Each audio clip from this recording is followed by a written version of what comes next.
نتكلم بقى على السكين تونرز، ودي من الخطوات المهمه اللي ناس كتير ما بتاخدش بالها من اهميتها بعد استخدام الفيشيال كلينزرز. بعد التنظيف العميق بتاع البشره مهم جدا نرجع تاني المسام لوضعها الطبيعي عشان نقلل فرص دخول البكتيريا جواها وتتكون عندي شويه حبوب ممكن كمان مع الوقت تخلي البشره عندي تسمر، لان واحده من ضمن الديفنس ميكانيزمز او من طرق الدفاع بتاعه البشره ان بعد التقشير او التنظيف تبدا تزود تكوين الميلانين. ويا سلام كمان بقى لو التهبت البشره اثناء عمليه التنظيف، ده بيخلي مع الوقت اللون الاسمر يزيد في اماكن كتيره جدا في البشره. جلو لايت بتقدم تونر مختلف خالص، تونر بيقلل بشكل كبير التهابات البشره قايم على وجود الهيالورونيك اسيد عشان خاطر الترطيب، بالاضافه لوجود الروز ووتر، وده اللي بيعمل معايا شيء من التضييق الطبيعي للمسام، بيخلي العضلات يعني اللي فيها مكان المسام تنقبض حاجه بسيطه، ودي حاجه كويسه مش بتسدها او بتخليها تقفل.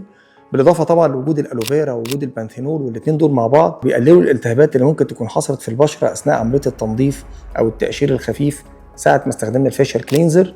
وبالتالي التونر خطوه من الخطوات اللي ما ينفعش ننساها، ونفتكر دايما التركيبه اللي موجوده في جلو لايت المميزه بتقليل التهابات البشره وتضييق المسام للوضع الطبيعي.